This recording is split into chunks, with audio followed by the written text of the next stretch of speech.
I call the Planning Commission meeting for March 23rd, 2023 to order, and we'll begin with the pledge. I pledge allegiance To the flag of the United States of America and to the republic for which it stands, one nation, under God, indivisible, with liberty and justice for all. Jackie, will you call the roll? Mr. Crocker? Excused. Mr. Haddon? Here. Mr. Perkovich? Here. Ms. Small? Here. Mr. Tiedemann? Here. Mr. Varga? Here. Mr. Cook? Here, I'll entertain a motion for the approval of the minutes of the regular meeting, March 2nd, 2023. So moved. Second? Jackie, please call the roll. Mr. Haddon? Yes. Mr. Perkovich? Yes. Ms. Small? Yes. Mr. Tiedemann? Yes. Mr. Varga? Yes. Mr. Cook? Yeah, on tonight's agenda, we have one public hearing, and we will follow this format. First, the applicant will have the opportunity to explain what they would like to do at a particular location. Second, anyone wishing to speak in favor of this proposal will be given the opportunity. Finally, anyone wishing to speak in opposition will be afforded the time to do so, or some people may just have questions, and we'll try to get those answers. And with that in mind, we have a conditional use permit to allow a hotel greater than 35 feet in height at 8341 Tyler Boulevard. Is that applicant here? Please come up, give us your name and address, and let's talk about the height of the hotel.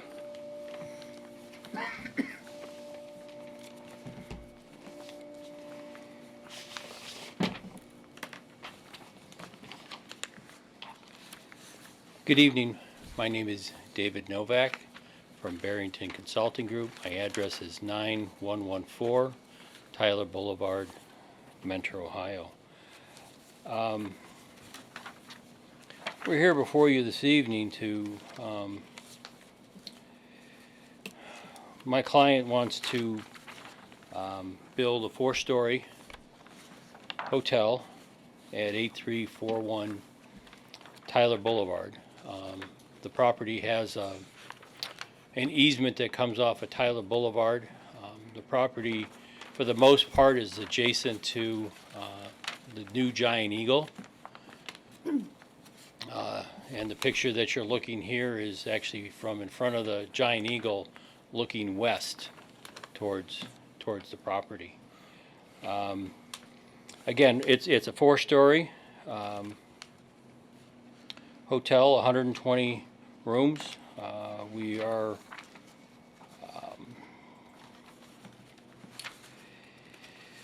this is going to be a higher end hotel, so we're looking, again, we think it's a good spot for a hotel in the city of Mentor, a higher end hotel. It's down the street from the new Cleveland Clinic Hospital that's being built up there at 615 and Interstate 90, and but in today's market, you really need to have a four-story hotel is really what you need. And the height that we're looking at,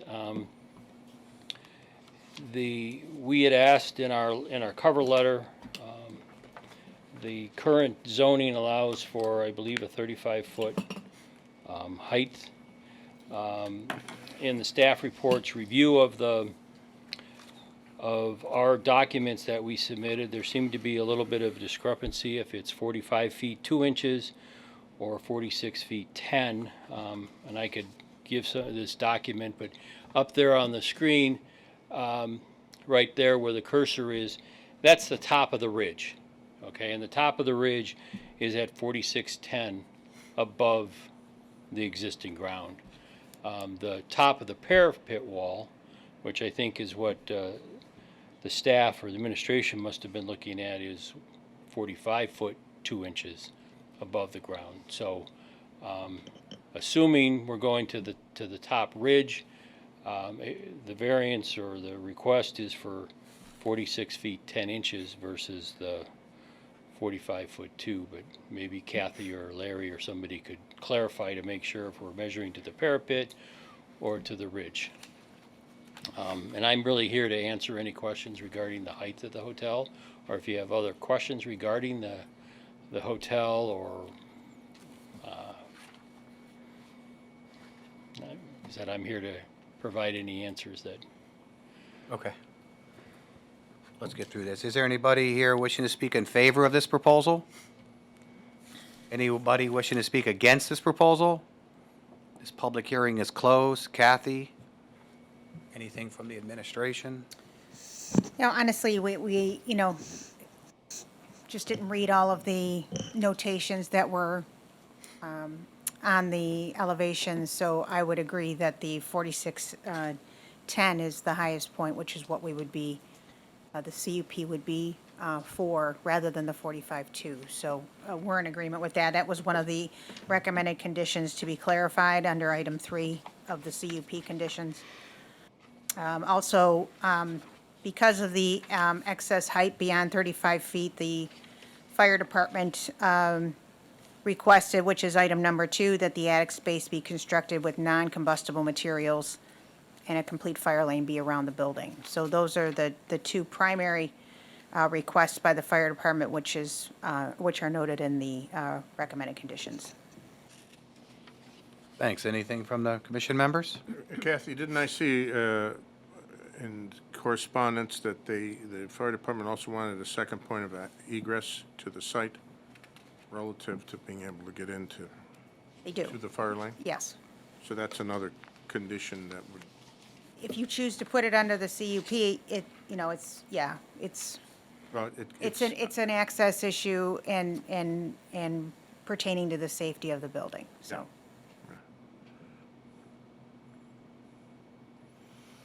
Anything else? Is the building fully sprinkled? Yes. I mean, it's a building code issue, but I just thought I'd find out.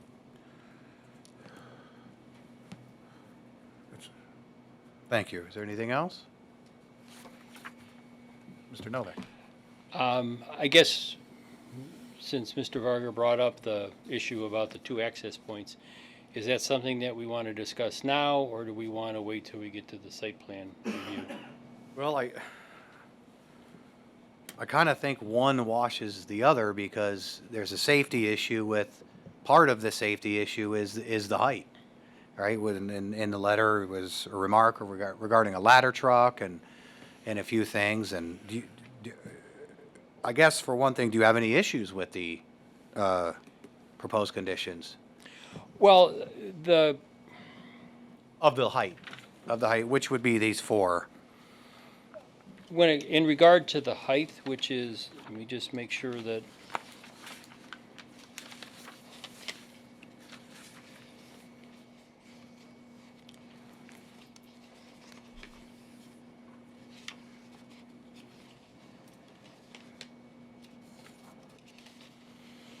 so the fire lanes shall be posted and maintained. I believe these are the 4 conditions. The attic space shall be constructed with non-combustible materials. The applicant shall clarify the height of the hotel prior to approval. And the applicant shall provide the final site plan for planning commission review and approval in conformance with the preliminary site plan conditions as approved by the planning commission. So if those are the things, because it doesn't talk about the second access, yes, we are okay with those 4. Well, Mr. Varga? Mr. Chairman, I mean, based on the necessity of the fire lanes being accessible and based on the notations that I saw from the fire marshal, and I'm not trying to stir the pot here, but I'd like to add the requirement for the second access point for the fire equipment, because it kind of corresponds with the fire lanes and the nature of the exterior height of the building. In order to deal with the exterior or the additional height, you need to have the access, and the fire marshal is looking for 2 points of access. I know it's a site plan thing, but it seems to apply to the conditions of the additional height, because that's the fire marshal's looking at it from being able to fight the building that has the additional height with the equipment and the access. Mr. Zeman? Yes, Mr. Chairman. Fire Chief Searles was not able to attend tonight's meeting to sort of, detail, so he obviously provided a narrative statement relative to what his professional concerns were as related to the height, the secondary access, and the apparatus that and practical issues relative to firefighting. It's not, it's not short, but it's not too long either. I might recommend just reading it, for the benefit of everyone understanding exactly what the chief's position is and how these things may interrelate. Would you mind? I'm not going to sound as good as Chief Searles, unfortunately, when he discusses this stuff. So, Chief Searles wrote, and I'm quoting, "I'm sorry that I'm unable to attend tonight. As I mentioned, I have medical procedure." See, probably shouldn't have read that. It doesn't say what it is, though. So, as far as access in the interest of public safety, it is paramount to have a minimum of 2 egress points. This is a standard requirement for this type of life safety issue due to day and nighttime occupancy and the fact that the height restrictions may exceed our code requirements. 360-degree fire lane access is also prudent. I'm skeptical about the proposed east gated emergency access because we have a history of them not being maintained, especially in the winter. There was he cites an instance where Inspector Scott dealt with an issue. He doesn't state where it was, but he said it was near Moving Solutions. Our history is they often are not maintained and enforcement is challenging, especially during the winter season. Snowfall isn't plowed and we often physically have to check to see if we have access. An emergency egress drive needs to support our ladder truck as it weighs approximately 70,000 pounds and drives need to provide clear, stable lane access with turning radius. In a fire situation, this hotel gets a minimum of a 3-station response, which is typically 3 engines, 3 rescue squads, a battalion chief, and ladder truck. If it is declared a working fire, the incident command will call multiple other vehicles when calling for the second alarm. If the first fire engine lays out a water supply line, we need to get the ladder trucks near the building and rescue squads in and out. The point I need to communicate is a hotel may present a large life hazard, especially at night when occupants are sleeping, and in a working fire situation, fire hose often blocks driveways, especially if we need to bring water supplies in from Tyler Boulevard. In larger fires, we use more than one fire hydrant for a building of this size. The bottom line is my strong recommendation to require 2 points of maintained clear access that support public safety vehicles. Thanks. Thank you. Mr. Chairman, Mr. Varga. and based on that letter, he brings up the point numerous times about the second entry point. So in my mind, as a conditional use permit for the additional height, I'd like to add a 5th item, condition, for the second entry point, based on the fire marshal's, well, he said it was paramount, and so it's highly desirable. Mr. Chairman, Yeah. I would Mr. agree with Haddon. him. I think we get rid of number 3 because that's been clarified, and then make it still the 4 conditions and say access management shall be required with additional Okay. driveway access to the east, I would imagine. I mean, I guess I shouldn't say to the east. But I think maybe wherever. we would just want to indicate in item 3 what the height is, that's all. Oh, okay, we can do that. We'll keep it.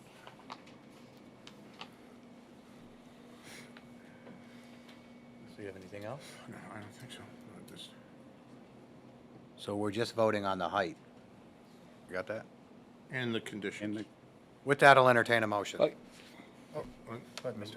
Well, I guess I'd like to discuss this second access a little bit, if it's all right. Yeah, sure. With the commission. Again, if you look at the drawing that's up on the screen, there are 2 access points to the hotel itself. We did look at some of the other the current hotels within the city of Mentor, some down on Diamond Point or Diamond Center, and a couple of them over on 306. And most of those, not all of them, have 1 point of access or 1 access drive to the hotel. The other thing is that when, and I believe it was called Market City, was the Giant Eagle or Market City, when that property was developed, a couple things happened. This piece of property was supposed to be the second phase, as I understand it, to that project, and I'm a little surprised that the city of Mentor would not have required some type of an easement. But also when the Giant Eagle was built, and I could provide copies of some drawings here, and I could give these to, I guess, Larry, and let me keep one of these. The other thing that happened with the construction of Market City and the Giant Eagle, there was a public street along the north side or behind Giant Eagle called Kelly Drive. And as part of that, and so one of the drawings, so I provided you a copy of the vacation plat. That was done in, I believe it was July of 17. So it was right around the same time when this piece of property, the Giant Eagle and all that stuff was being developed. And the larger drawing is actually when it was part of Mold Masters and they were contemplating putting an addition onto the building. And they were going to have the parking, additional parking for the project north of their existing building. And it shows clearly that at that time, and I realize it was a while ago, that was 1983, that they had proposed to use Kelly Drive as their access point or a secondary access point to the property. And when the Giant Eagle property was developed, there wasn't a requirement of that development, I guess, to provide a cross easement over to our property. And then on top of that, the city of Mentor removed a potential second access. So the city, in my opinion, has taken away that second access point. Furthermore, we have we've tried to contact the owner of the property. I even asked Kathy to see if she had any additional contact.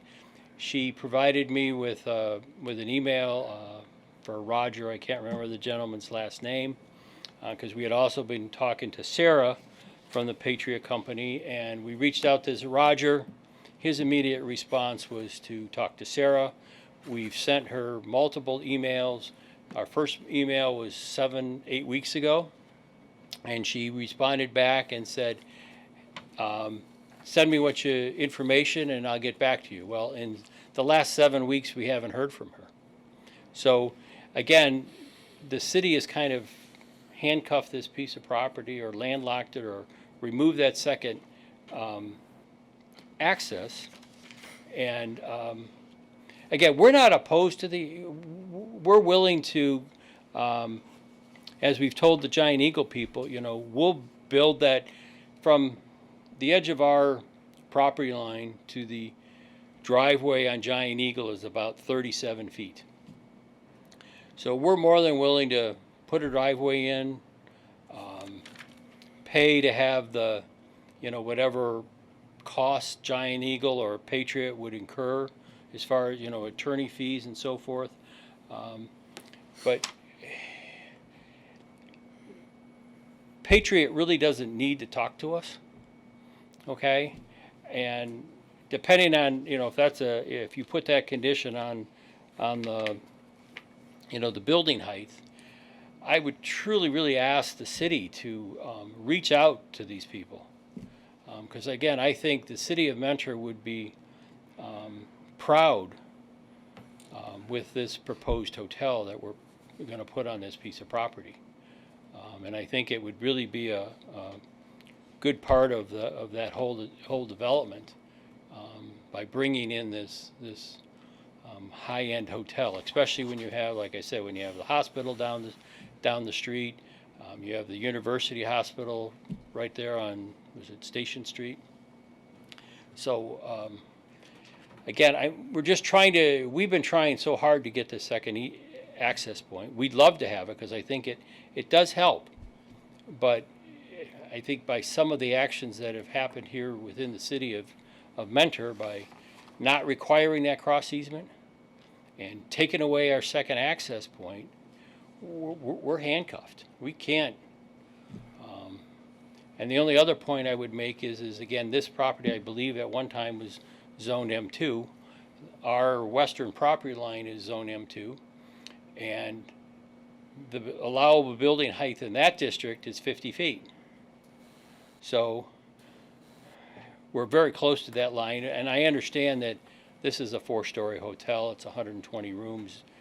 They're not apples to apples, but, so I guess that's, Mr. Chairman?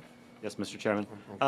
The rezoning of this actually followed a chronology which is, I think, negates Mr. Novak's basic contention. The city was approached by the Visconti companies when they were acquiring these parcels in this area for purposes of what they would label the city market development. Kelly Drive was still a dedicated right-of-way at that time.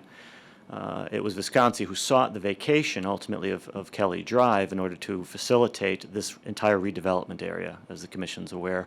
Some of the parcels were zoned business, but much of this was then rezoned to industrial. So that process went through, and ultimately, prior to the rezoning going on the ballot, the city market project had been fairly well developed in terms of ultimate preliminary plans. The property owner of the parcel that you're under review now asked to join in that rezoning well into that process. It was fairly 11th hour, as a matter of fact, that property owner asked to be included ultimately on the ballot measure by which the voters approved the change in zoning classification from manufacturing to business. So that property owner knew or should have known that the vacation of Kelly Drive was an aspect of this.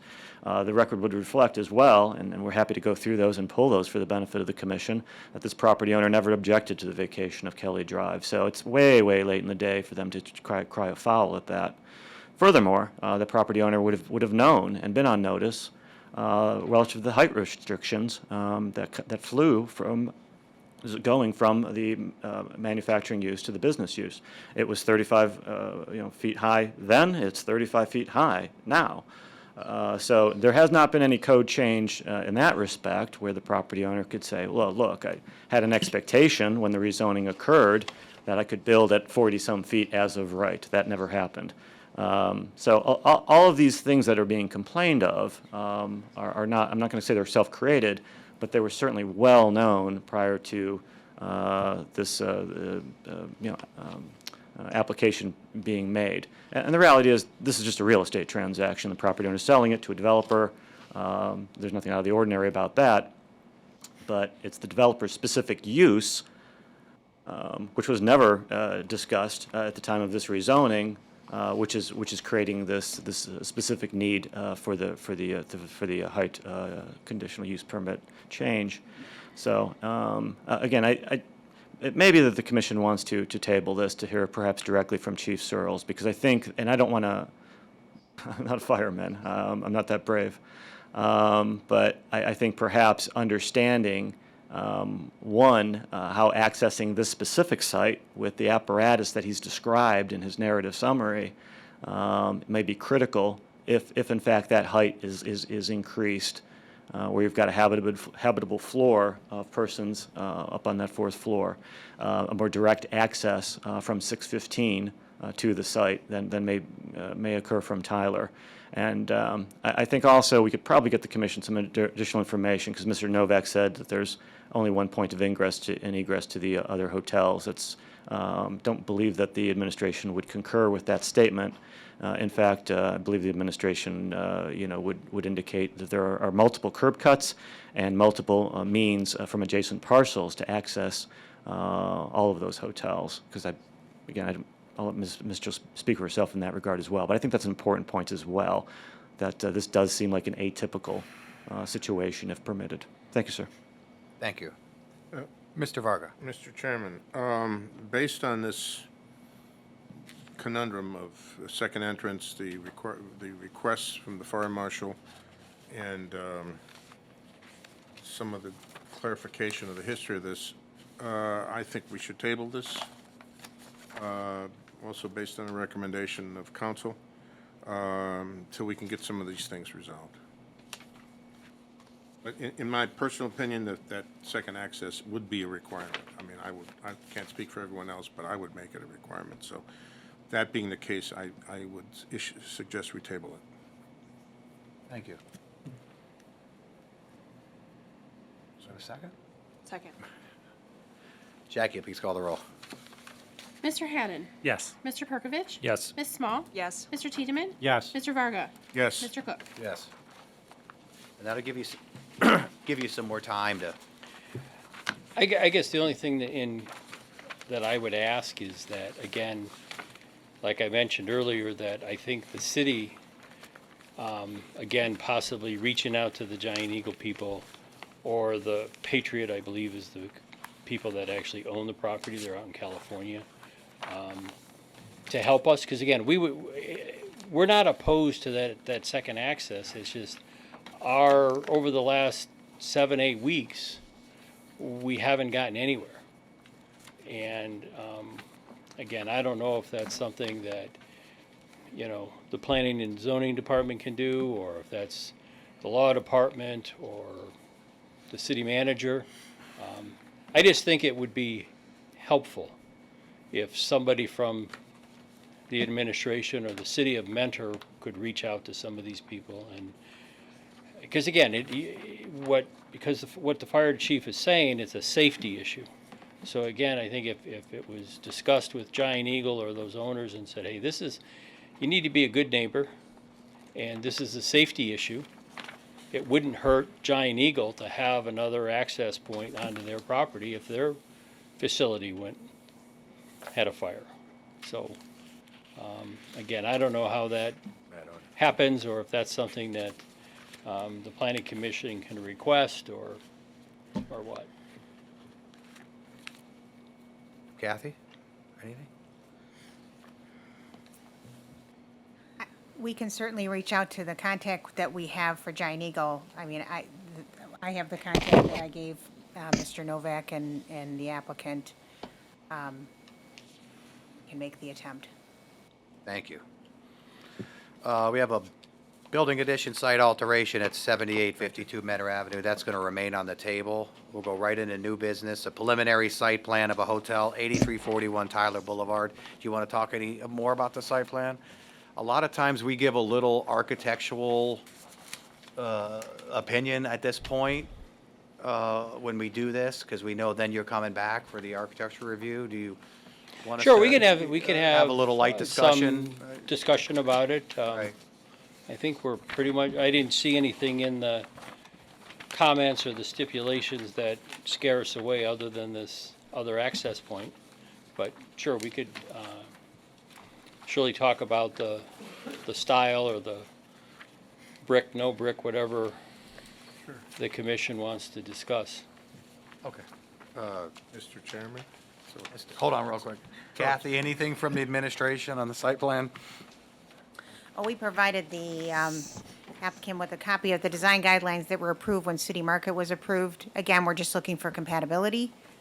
They do talk about the materials, emphasis on some brick. I mean, we really, most of the hotels that are 3- and 4-story in nature have at least brick on that first story, if not more. So we'd like to see, that adhered to, but again, I would refer to the design guidelines that were approved with the City Market development. Thanks. Mr. Varga? And I was just going to emphasize the same, is that masonry materials, brick, some stone, some variations in color. Right now, that elevation, and I don't mean this is an architectural criticism, it's barracks looking, it's very repetitive, there's not a lot of interest in the plan. I don't see, though there may be in the notes, I can't see variations in color.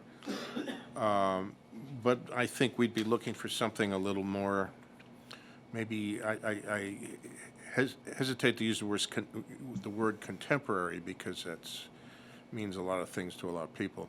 But at least the incorporation of the guidelines relative to the plan, maybe emphasizing the ground floor, maybe the stair towers have some difference in color and material, just to kind of bring the plan or in the elevations alive a little bit. And that's it. I mean, I would want to see more than what's there now. Yeah, there is, the actual color rendering that I've seen does have more color to it. I Sure. don't know that it has brick around that first floor, but, Well, we're pretty brick-centric in this town, so, as you probably already know. So Yes. I would, don't waste a lot of time showing us something that doesn't have some brick and stone relief on it. And I think that will suit your project's future, better if you have something like that. Okay. And no, and any mechanical equipment, I know this is should be shielded, whether it's on the roof or whether it's on the ground, it should be shielded from view. So there's some things on the back, I can't quite make out what those are, but that's about, you'll know what to do. I think you'll have a good idea. So. Thank you. Is there anything else? Mr. Chairman, Mr. Perkovic? I have a question for probably administration. On the site conditions, number 4, the proposed driveway just south of the hotel shall be connected to the city market development. Is that sort of that east connection that we were talking about earlier that would become that second access point? Yeah, it was. Okay. Yeah. 'Cause I noticed that was also talked about in the parking analysis, but if that's partly why we tabled number 1.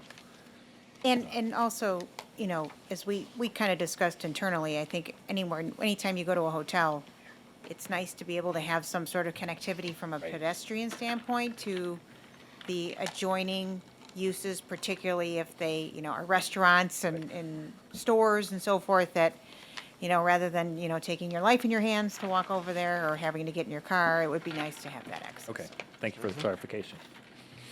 Mr. Chairman? Mr. Zeman? Oh, I might suggest the commission may want to see where signage might be accommodated on the building facade. The reason is we seem to inevitably get variance requests because the architecture won't allow for signage to go where the code might require it. So, I'm not saying that they're going to say, oh, well, we can't put signage up here, it has to go on the roof because otherwise we'll cover up a bunch of windows. It might inform the commission's discussions a little bit relative to architectural treatment, if it knows where there might be conflicts with the permitted signage. Thank you. Saying anything. Mr. Chairman. Mr. Varga?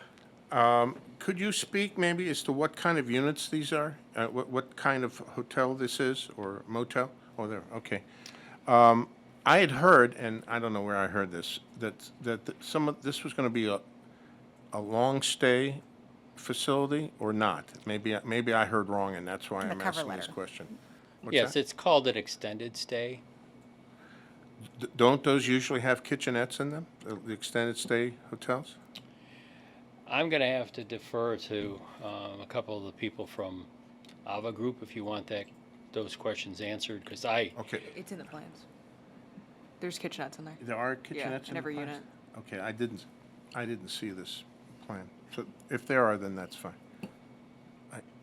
Okay, I can see them. Okay, Now I can see them. but yes, it's supposed to be an extended stay. Standard stay, so they have kitchenettes in them, and Yes. the unit's a little bigger than your typical unit. then. Correct. I understand. Thank you. That answers my question. Thank you. Is there anything else?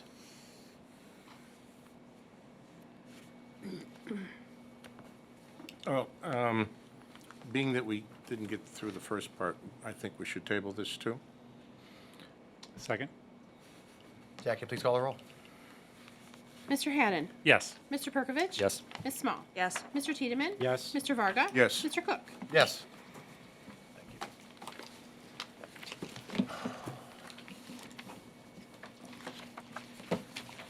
We have an architectural reimaging of a restaurant at 7890 Menor Avenue. Is that person here?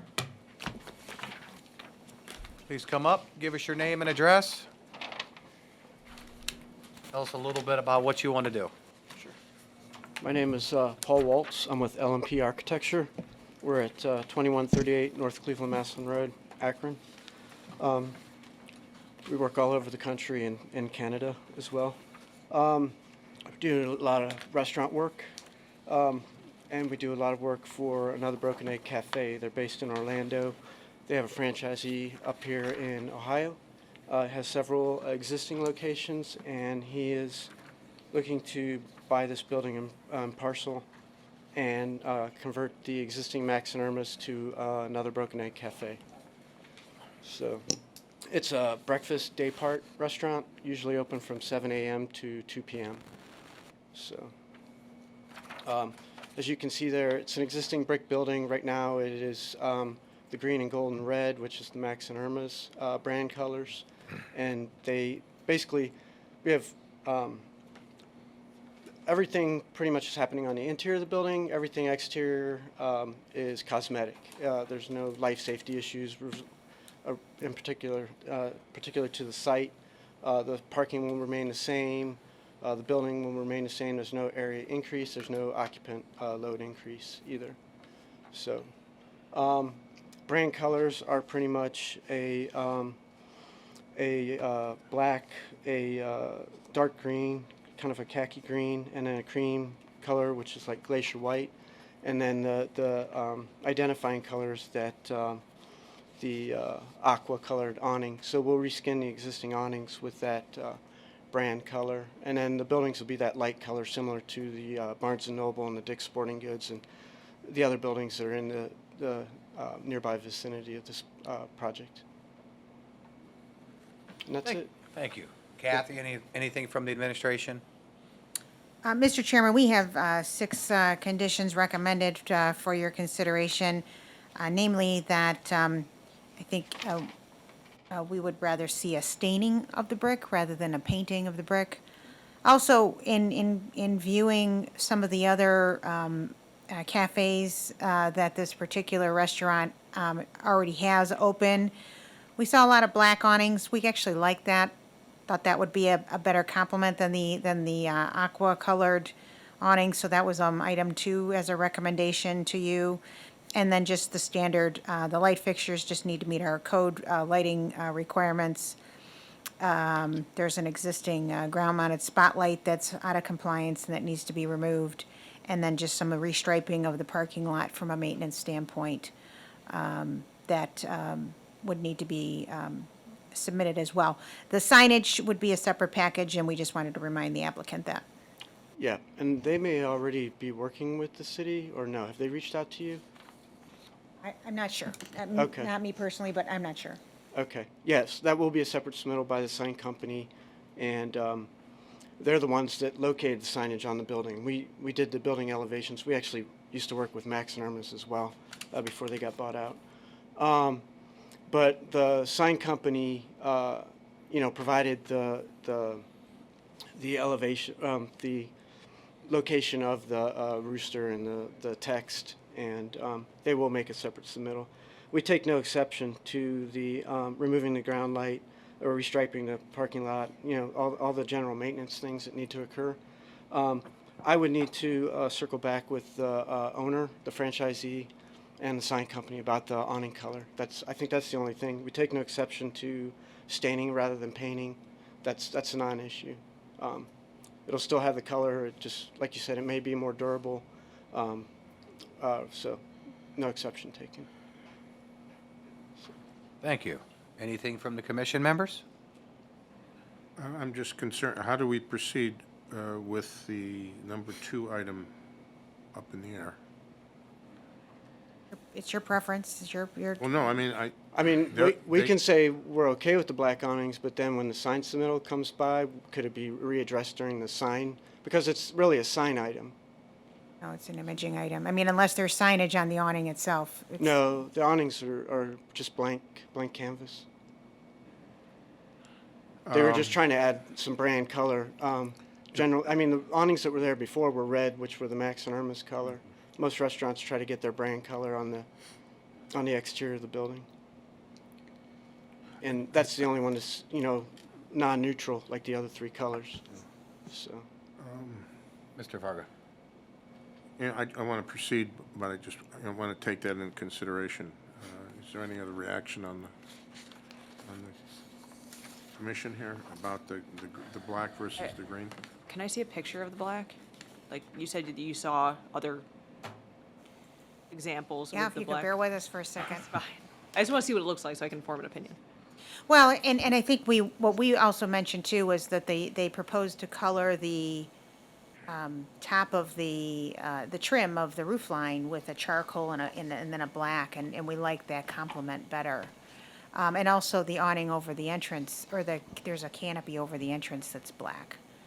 I like what I see there. You're making me hungry. And whatever color you want, right?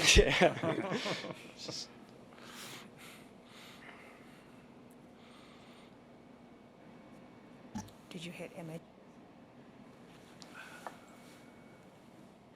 Well, while he's looking for that, if we just approve this with these conditions as stated, and at a later date, they wanted to change the color of the awnings, would they have to come back to us to do that? So approve it as black, and then if we want to go forward with the aqua, then we Yes. would have to come before I you. mean, would that allow them to proceed? And if they can't do that, then they'd come back in front of us? And that's what it looks like with the aqua. I mean, again, Yeah.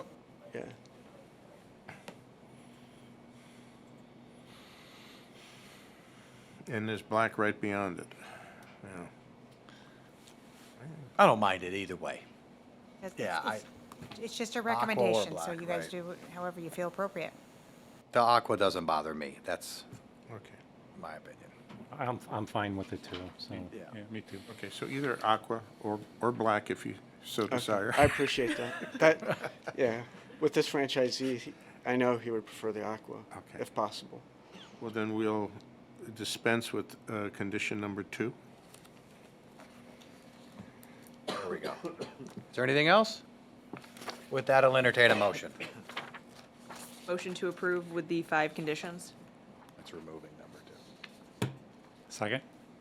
Jackie, please call the roll. Mr. Haddon? Yes. Mr. Perkovich? Yes. Ms. Small? Yes. Mr. Tiedemann? Yes. Mr. Varga? Yes. Mr. Cook? Yes. Thanks. Thank you. Thank you. Yep. I think it was the pictures of the food that did it.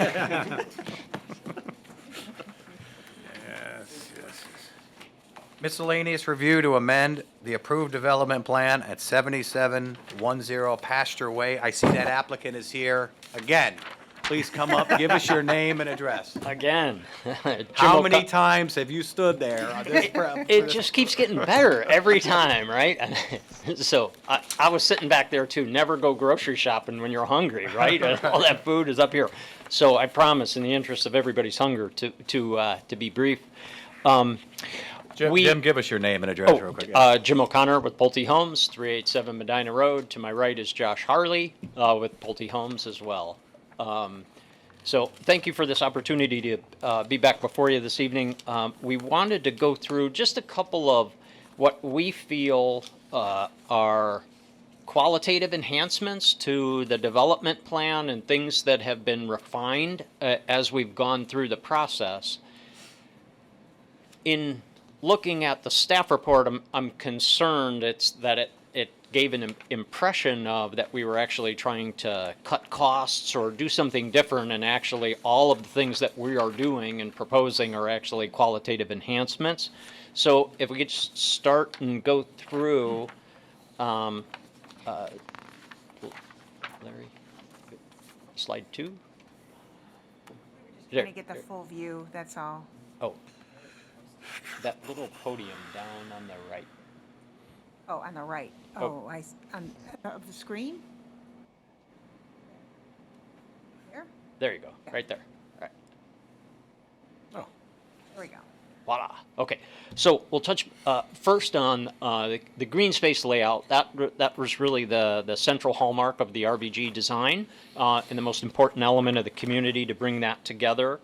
One thing is the scenic overlook relocation. We had a seating area, overlook area, relocation. I'll walk through the description of that.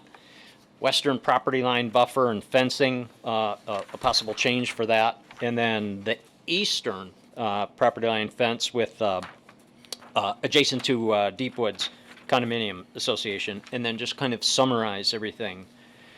So before I get into the green space layout and talk about the changes, and I'll just highlight on a couple of points, we went through the engineering and improvement plan stage, and a lot of times that's when some of these things get flagged.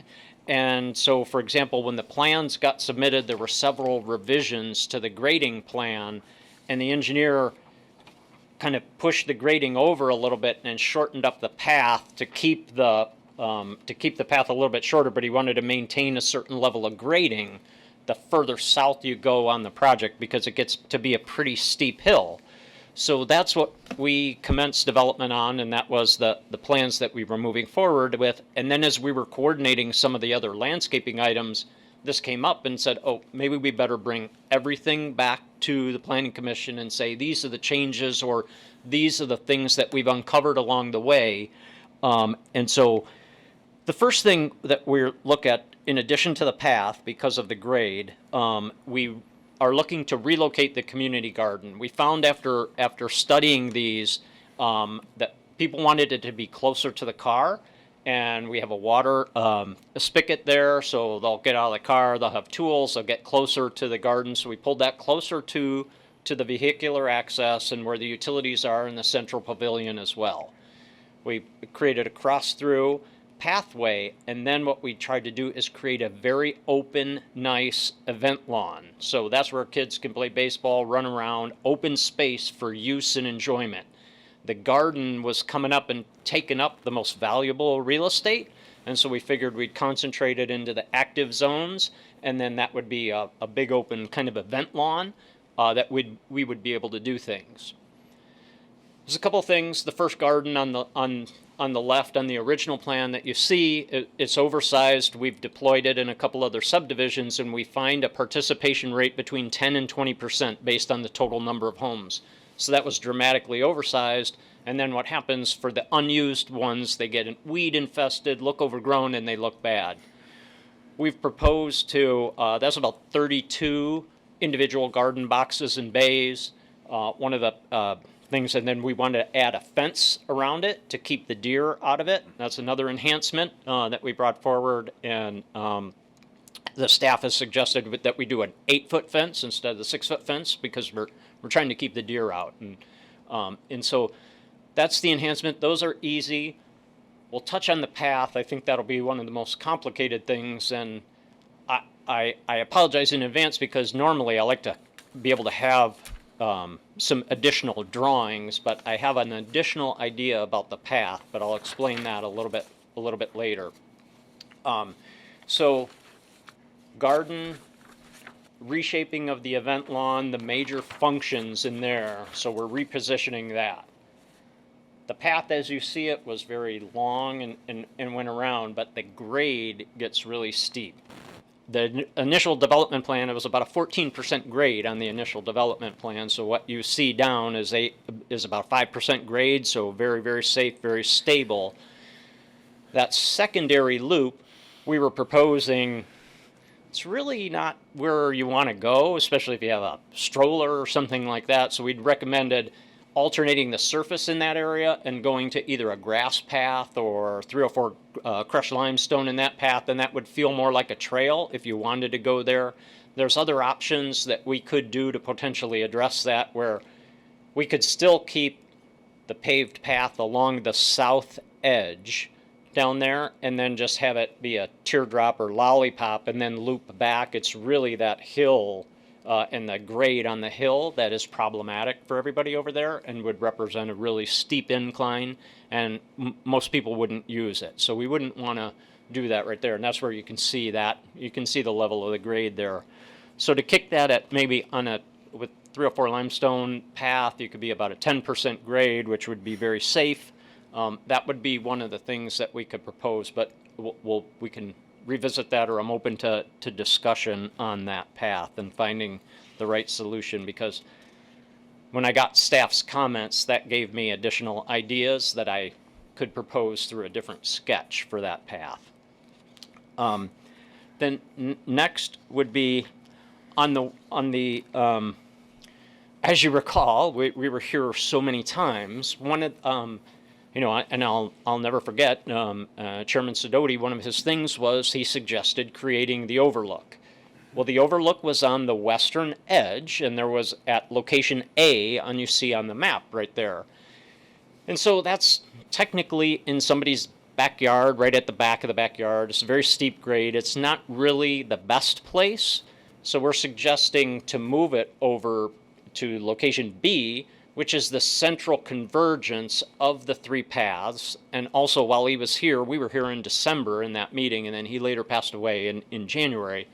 We hadn't had that bridge proposed, and that wasn't proposed until January. So it really makes sense. That's where the central point of convergence of all the paths are in the common area. So that's why we suggested moving that overlook, and that was going to be, there was going to be a plaque on that bench for him in memory of him. So that one I think is relatively easy.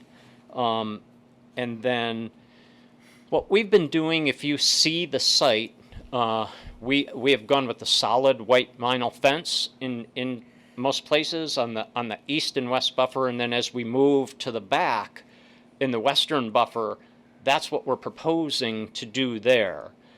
Now, staff in the reading of the comment is it feels like we're cutting corners or taking something away. We're not, actually. The price of the fence is probably more than double the cost of the landscaping. So it's what, and the feedback we get is the buffering is immediate. Boom, it's up and it's done, and you can't see through it, and it creates that privacy and that buffer. And that was very important to the neighbors on the west. On the east, at Deepwoods, they want a little more openness. They want to feel the benefit of the green space in the common area, and that was the fence that was proposed. They have the existing wood fence right now, and we're proposing the vinyl rail fence that's consistent with Newell Creek and consistent with the front entry in the development. That's what's across the front. That creates that sense of openness between Deepwoods and the central green space there, and there's a very large, very significant tree buffer, so it really feels like a private park right there in the center that they get the visual enjoyment of. So we weren't going to go with a solid stockade style fence in between those. We were just going to replace that fence, patch and repair, but we'd rather just take the whole thing out and put a brand new white vinyl fence along that eastern buffer. So those are the main suggestions, improvements, enhancements. One of the things that was mentioned in the staff report was the garden, as I mentioned, on the participation rates, and we had the plans call for the ability to expand.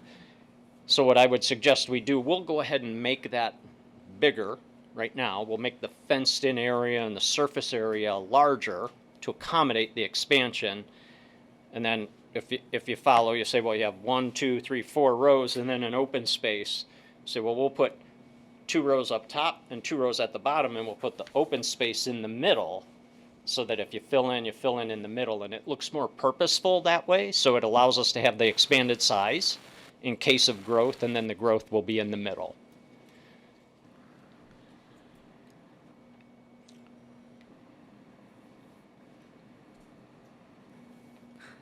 So with that, I'm open to discussion. The one. Go ahead.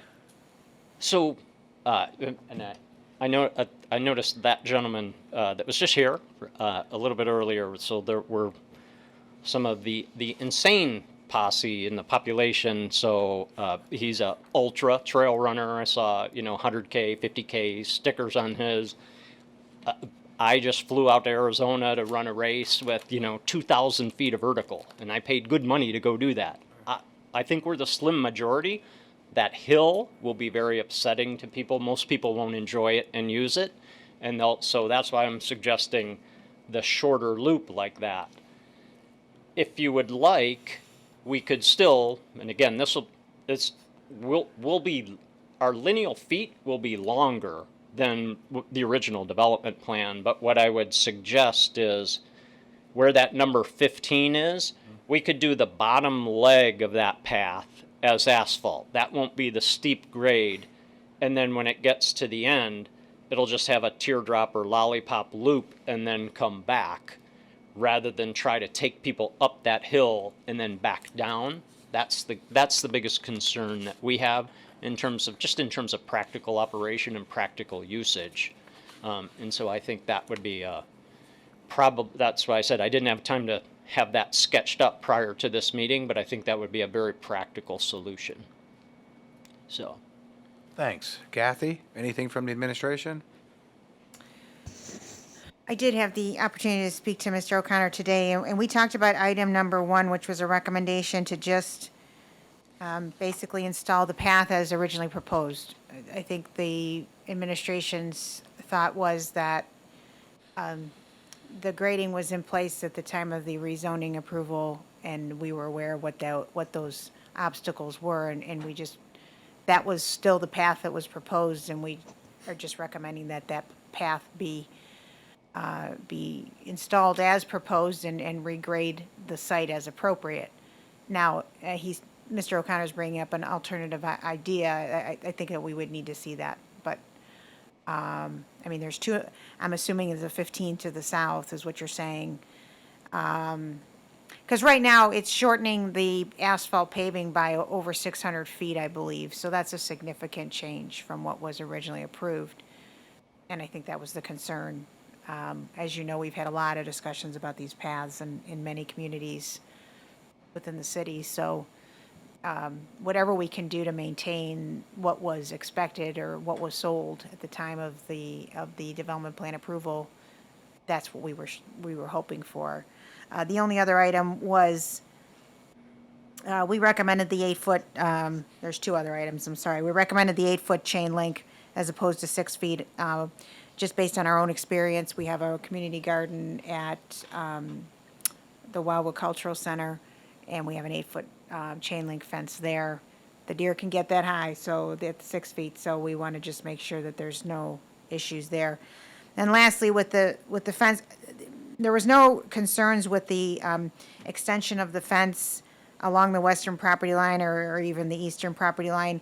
Just the thought was that, in item 4, with the installation of the fence, then the landscaping was being removed, and we thought with such a long, massive row of fencing, break it up, soften it with some landscaping. If it's not exactly as was in the original landscape plan, that we want to see what the landscaping would look like to amend that plan. But those are the only items. Thank you. Anything from the commission members? Mr. Chairman? Mr. Varga? My only real interest is in the trail or the walkway design. First of all, it's got to be asphalt. If it's not asphalt, it'll just disappear, or it'll become unmanageable, and you won't be able to maintain it. And especially because of the grades of the back loop, you've got to have an asphalt surface. If it gets muddy or soft, or it's going to be a problem for maintenance. I agree with everything you said, but I have the opposite point of view, which is you just provided maybe the only hill in the entire city of Mentor for people to run on, and some people like that. Hill repeats, yeah. I pay good money for that. The design actually allows someone to push a stroller around the loop and not have a problem, or if someone's jogging and wants the additional exercise, they can run up the southern loop too and get additional exercise that you can't get practically anywhere else in the city by running up and down a loop. So as long as it's asphalt material, I don't have a problem with that design.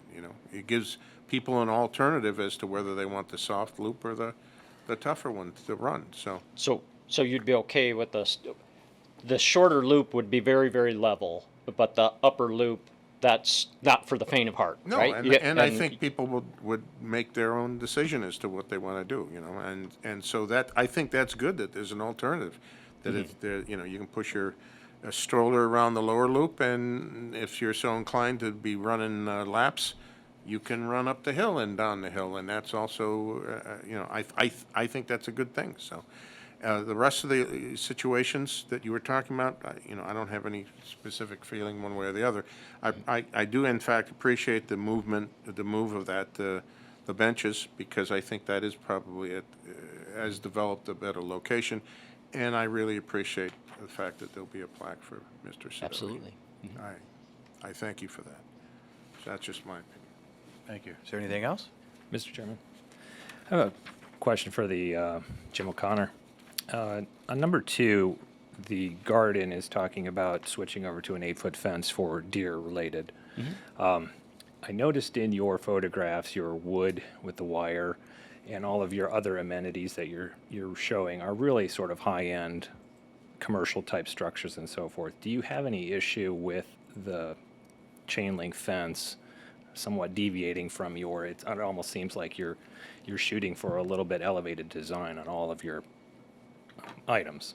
It's a good question. So it'll be black, so we're trying to make it less visible. Okay.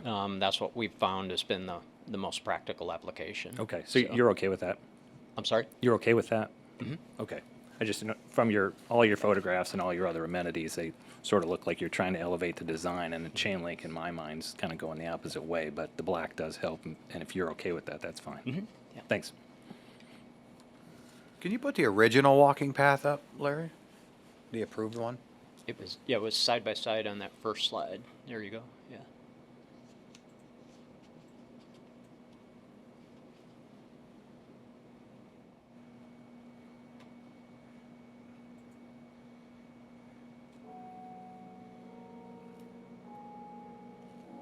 So the original one, okay, it doesn't have that connection there. Correct. And I'm on board with everything that you want to do too. I like this plan better, so I like this plan. Like you said, I think you even called it aggressive walker seeking strenuous workout. Was the Did I phrase- say that? Yeah, your phrase that you said there. Well, yeah. I mean, as long as everyone's okay with that, we're acknowledging that's Yeah, a. oh, yeah, but Right. We're going to put a steep hill. Be careful. Right. Oh, I can see some kids skinning their knees on this in the future, but those are hills that we would have, or I would have looked for as a kid riding my bike as well. But I think you put some signage there that you talk about a steep grade, and I think this is an enhancement to the development plan. I do. I like it. Okay. Is there anything else? With that, I'll entertain a motion. Ms. Mitchell, hold on. I just think you want to probably modify item 1, though, because we said as on the original site plan, if you want that 2-loop design, but with asphalt, I think you want to say that. Okay. Okay. With that, I'll entertain a motion. Motion to approve with 5 conditions. The first condition being modified to the current plan proposed, and that the material shall all be asphalt. Second. Jackie, please call the roll. Mr. Haddad? Yes. Mr. Perkovich? Yes. Ms. Small? Yes. Mr. Tiedemann? Yes. Mr. Varga? Yes. Mr. Cook? Yes. Thanks. How's the sales going out there, Jim? Great, thanks for asking. So we have about 55 homes sold and occupied. We have 15 specs on the ground right now, so available move-in, quick move-in homes. So that's what we're doing to continue to stabilize production. We have current incentives right now that we offer, which we have a Pulte Mortgage Company, so we're able to offer between 4.25 and 4.99 fixed rate for 30 years. So that's how we've been able to weather the storm. So we're doing well. We'll probably see about 46 homes in total close this year, which will take us up right around the 80, 85, 90 mark. You think you'll do phase 3 in the spring? Spring of 2024? Yeah. Yes. Or you think you'll get to that final phase this Yeah, year? absolutely. Okay. Thank you.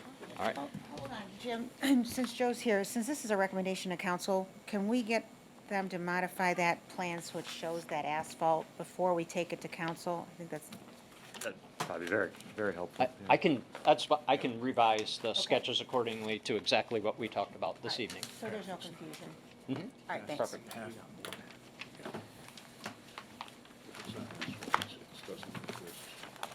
Kathy, anything? Nothing. I'll entertain a motion to adjourn. So move. Second.